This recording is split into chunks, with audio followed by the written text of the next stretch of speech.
We could talk to you at length about the reshuffle, but I'd rather talk to you about the ultra-low emission zone, because that has gone off very, very badly in Greater London. We've seen hundreds of cameras vandalised, cables cut. You've got a version of the ultra-low emission zone in Birmingham, £12.50 here in London and the South East.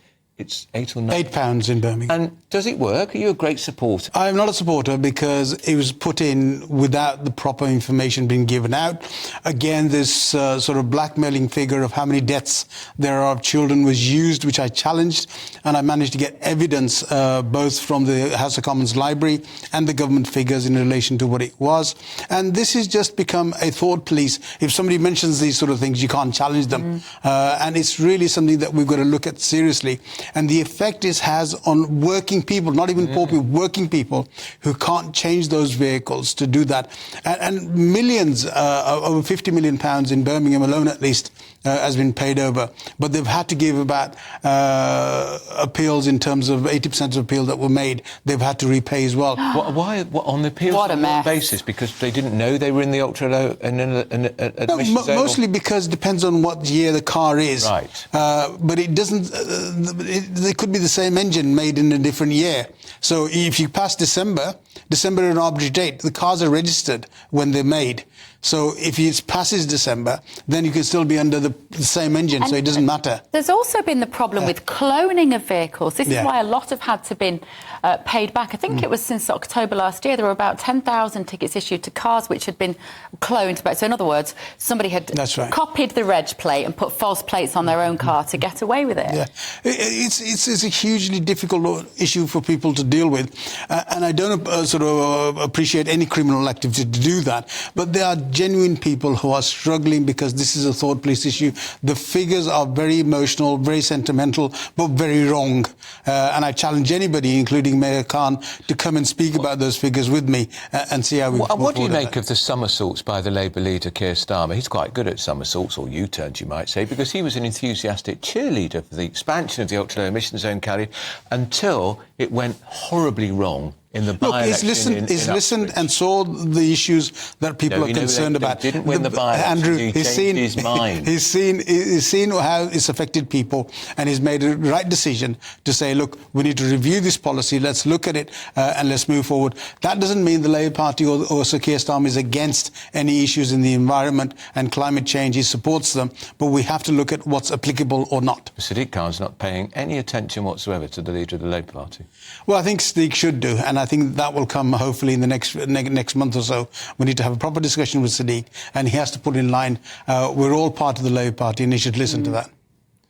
There's a bit of research apparently that suggests that Birmingham's clear air zone has had a smaller effect on pollution than was previously thought to have done anyway. It's usually said to have reduced pollution levels by about 13%, but scientists at the University of Birmingham say that drop is only about 7%. So it's not even working in terms of cleaning the air, is it? It doesn't actually need it. The problem was the figures they used were wrong. One of the areas in Birmingham where they said that they've dropped it, which is behind the new bull ring, it was the original nozzles were placed in the wrong. They were placed a lot lower, so you'd get much higher results. So it hasn't actually dropped. It actually has now gone back to a proper level of reading, which it should be at. And there's been a huge amount of manipulation in these figures. And I think the real issue here is not to emotionally blackmail people, but look at the real figures and see how it goes. We've seen a lot of vandalism here. We've got vigilante groups who call themselves the... Blade Runners. The Blade Runners, cutting through cables, removing cameras altogether. A lot of Tory MPs we've spoken to about this, Khalid, said, of course we don't condone it, but we completely understand why they're doing it. What's your view? And is that happening in Birmingham too? No, it hasn't happened in Birmingham. Right. But I think people who do this, again, nobody condones this sort of action. Criminal activity shouldn't be condoned. But I think it's a sign for the mayor to listen to people. And see what the hardships they are and how frustrated people are with this and look at it. And it doesn't really make a huge difference to the air quality. That's been proven in London, in Birmingham and anywhere else these charges exist. It's a huge tax on working people. And have you got one of these smelly old polluting cars, Khalid, or does your car comply with the low emissions? I had an all-electric car until it got written off by somebody hitting me in the back. Right. I was turning right and got hit. But my wife's car also is compliant as well. Okay. Yeah. Let's talk to you about this change in the law today, that criminals found guilty will have to go to court, or judges will be given greater powers to force them to go to court to listen to their sentencing. Andrew and I feel that in an ideal world it would be great that this could happen, but I feel the practicalities of it are such that I'm not sure it ever will happen. What's your take on it? I think it's going to be very difficult if somebody doesn't want to go, particularly in certain cases where they're into a maximum sentence. How do you force that person to go and listen? And those are the real tragedies that we're trying to address. And I think it's a very difficult issue legally to deal with. How do you force somebody to listen when they don't want to do that? Putting on a little bit on the sentence isn't going to make a huge difference to them. They are not very good people in the first place.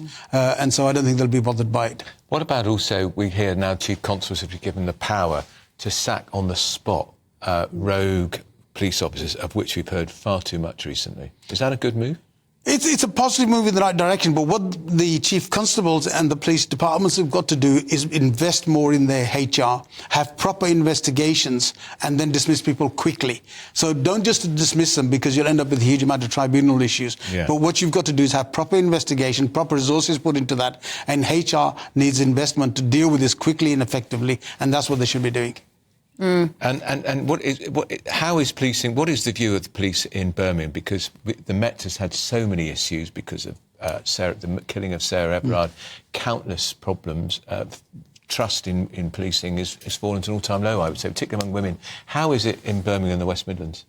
Well, not much better. I've got a constituent in my constituency who's been strip searched twice, and we're taking that to the IOPC. So there are a lot of issues in relation to officers. A woman? A woman. Right. And sort of strip searched twice under very difficult circumstances. We had to support as much as we can. I've now taken that case to the IOPC, and I think these rogue officers are going to be dealt with. Again, there are elements of the recording that is missing, and those are the real issues. Why does it go missing? And those are the questions we need answering. Penny Mordaunt's made a suggestion today in the press that she thinks that national service should come back for 16-year-olds, just a kind of couple of weeks of it, and it should be voluntary. What do you think of that? This is one of those highly perennial topics that comes around every few years. Well, it does always come around, but I think it wouldn't be a bad thing. I think having young people, a bit of discipline, getting up early in the morning, doing a bit of a jog and stuff, that I think all goes towards well-being and perhaps a bit more understanding of what they need to do for the future. I've got no problems with that, as long as voluntary.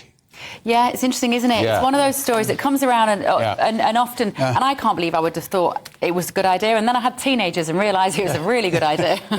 just finally, we've had a very, very mini reshuffle today. Yeah. When is Keir Starmer going to reshuffle his front bench? Because it could do with it.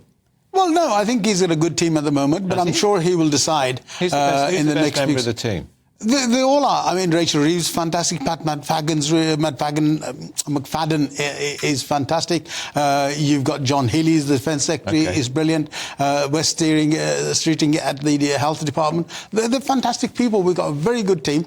But obviously, if Sir Keir feels necessary, as there's been a shuffle, because this will be going to the election, maybe there might be some people that need moving, and perhaps that will happen in the next couple of weeks. Will you be waiting by the telephone?